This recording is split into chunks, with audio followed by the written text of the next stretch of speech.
नमस्कार बंधुरा, आज आलोचना करब कर्मफल निये।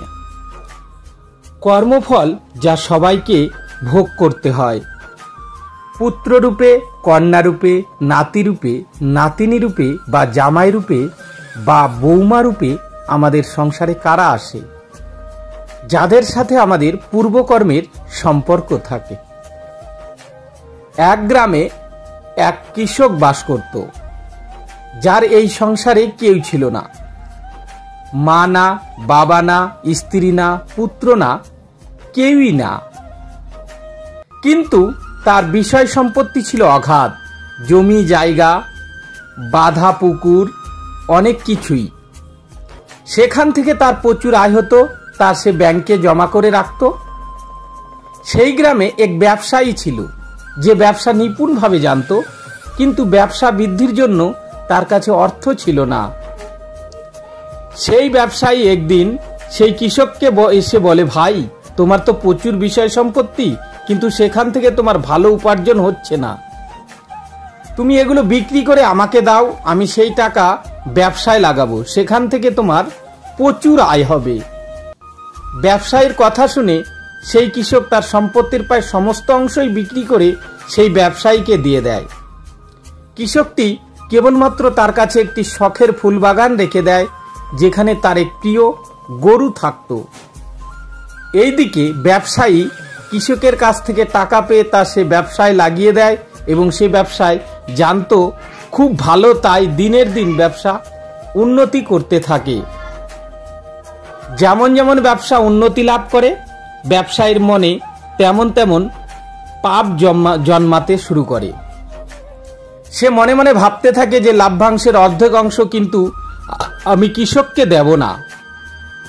কিছুদিনের মধ্যেই কৃষকটি বুঝতে পারে যে ব্যবসায়ী তার সাথে বেইমানি করছে। এই নিয়ে ব্যবসায়ীর সাথে কৃষকের একদিন কথা কাটাকাটি হয়। কৃষকটি যখন বাড়ি ফিরছিল, সে বাড়ি গিয়ে দেখে তার সে শখের ফুল বাগানটি আর সেই পোষা গরুটি সেই ফুল বাগানটিতে ঢুকে সমস্ত কিছু নষ্ট করে দিচ্ছে। রাগের মাথায় সে গরুটিকে এক লাঠি দিয়ে মারতে যায় এবং গরুটিও এসে তাকে এমনভাবে আঘাত করে, সেই আঘাতে কৃষক মারা যায় এবং কিছুদিনের মধ্যে গরুটিও মারা যায়।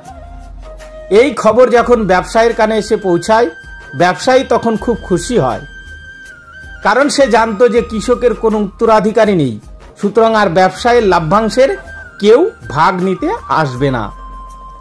এইদিকে দিনের দিন ব্যবসা উন্নতি লাভ করতে থাকে। কিছুদিনের মধ্যেই ব্যবসায়ীর পরিবারে এক নাতির জন্ম হয়। ব্যবসায়ী এই খবর শুনে আরো খুব খুশি হয়। সে মনে মনে ভাবতে থাকে যে ঈশ্বর আমার উপরে খুব প্রসন্ন। এইদিকে ব্যবসায় খুবই উন্নতি লাভ হচ্ছে। তারপর বাড়িতে নাতির জন্ম হলো, ব্যবসায়ী খুশিতেই খুশি। এইদিকে নাতি বড় হতে থাকে। নাতিকে ব্যবসায়ী স্কুলে ভর্তি করে। নাতি খুব বুদ্ধিমান ছিল, ব্যবসায়ী তাই তাকে ভালো স্কুলে ভর্তি করে এবং তাকে অনেক দূর পর্যন্ত পড়াশোনা করায়। নাতি যখন বড় হয়ে ওঠে, তখন সে তাকে আস্তে আস্তে ব্যবসা শেখাতে শুরু করে এবং সে মনে মনে ভাবে যে এর পড়াশোনা সম্পূর্ণ হয়ে গেলে এ ব্যবসাও ভালো শিখে গেছে, এবার তাহলে এর বিয়ে দিয়ে দিই। এক সুন্দরী পাত্রী দেখে ব্যবসায়ী তার নাতির খুব ধুমধাম করে বিয়ে দিয়ে দেয় এবং নাত বউকে ঘরে নিয়ে আসে। কিন্তু বিয়ের কিছুদিনের মধ্যেই নাতি অসুস্থ হয়ে পড়ে। এই খবর শুনে ব্যবসায়ী একটু চিন্তিত হয়ে পড়ে। সে তার নাতিকে গিয়ে এক ভালো ডাক্তারকে দেখিয়ে নিয়ে আসে।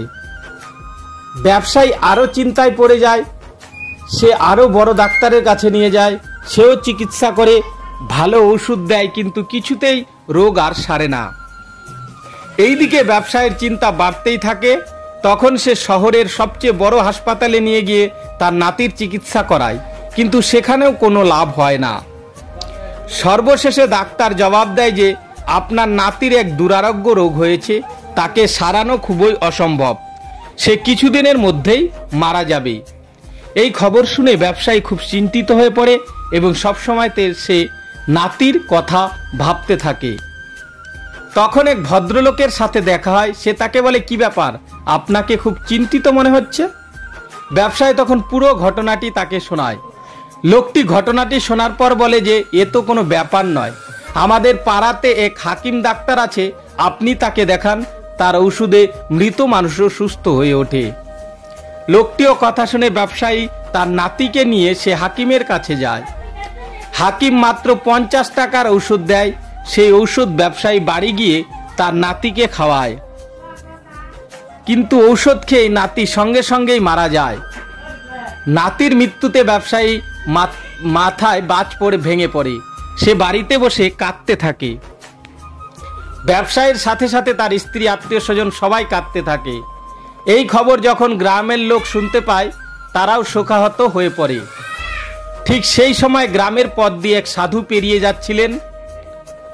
ব্যবসায়ীকে কাঁদতে দেখে সাধু তখন জিজ্ঞেস করি, সেট কি হয়েছে তোমার, তুমি কাঁদছো কেন? ব্যবসায়ী কাঁদতে কাঁদতে সেই সাধুকে বলে, মহারাজ, আমার একমাত্র নাতি বংশের প্রদীপ মারা গেছে, এখন আমি কি করি আপনি বলুন। সাধু বলেন, নাতি মরেছে তো তাতে কি হয়েছে, তাতে কান্নার কি আছে? ব্যবসায়ী অবাক হয়ে বলে, মহারাজ, আমার একমাত্র নাতি, বুড়ো বয়সের ভরসা, যাকে লিখিয়ে পড়িয়ে এত খরচ করে মানুষ করলাম, সে যদি যুবক অবস্থায় মারা যায় তাহলে এর চেয়ে বড় দুঃখের বিষয় আর কি হতে পারে? সাধু তখন হাসতে হাসতে বললেন, ব্যবসায়ী, সেদিন তো খুব খুশি হয়েছিলে। ব্যবসায়ী তখন বলে, মহারাজ, কোন দিন? না, যেদিন সেই কৃষক মারা গেছিল, তা যার অর্থ তোমার ব্যবসার আজ এত বড় বাড়ন্ত। ব্যবসায়ী অবাক হয়ে বলে, হ্যাঁ মহারাজ, সেদিন খুব খুশি হয়েছিলাম। সাধু বলেন, সেদিনও তো খুব খুশি হয়েছিল যেদিন তোমার বাড়ির নাতির জন্ম হয়। ব্যবসায়ী বলে, হ্যাঁ মহারাজ, খুশি হয়েছিলাম। কে না খুশি হবে বলুন, যার বাড়িতে পুত্র সন্তান বা নাতি জন্ম লাভ করে? সাধু বললেন, শেঠ, সেদিনও তো খুব খুশি হয়েছিলেন যেদিন এই বাড়িতে টুকটুকে নাতবউকে বিয়ে করে নিয়ে এলে। ব্যবসায়ী তখন কাঁদতে কাঁদতে বলে, হ্যাঁ মহারাজ, খুশি হয়েছিলাম। সুন্দরী নাতবউ, উপযুক্ত নাতবউ পেয়েছিলাম, তাই খুব খুশি হয়েছিলাম। সাধু তখন বললেন, শেঠ, অনেকবার তো খুশি হয়েছে, একবার না হয় একটু কাঁদলে?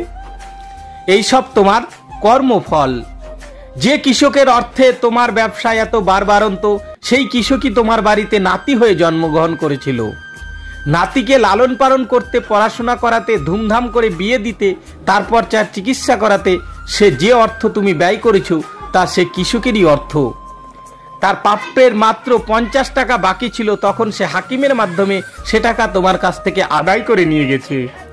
সে তখন কাঁদতে কাঁদতে সাধুর পায়ে লুটিয়ে পড়ে এবং, মহারাজ, সবই বুঝলাম, কিন্তু এই যুবতী নাতবউয়ের কি অপরাধ? এই মেয়েটি কেন এই বয়স থেকে এত কষ্ট পাবে? সাধু তখন মুচকি হেসে ব্যবসায়ীকে বলেন, শেঠ, ওই কৃষকের এক গাই ছিল যাকে সে খুব ভালোবাসত এবং বিশ্বাস করত। সেই গাই কিন্তু কৃষকের সাথে বেইমানি করে এবং সেই গায়ের আঘাতেই কৃষক মারা যায়। এই যুবতী মেয়েটি হচ্ছে সেই গাই, যে জন্ম পরিবর্তন করে তোমার বাড়িতে বৌমা রূপে এসেছে।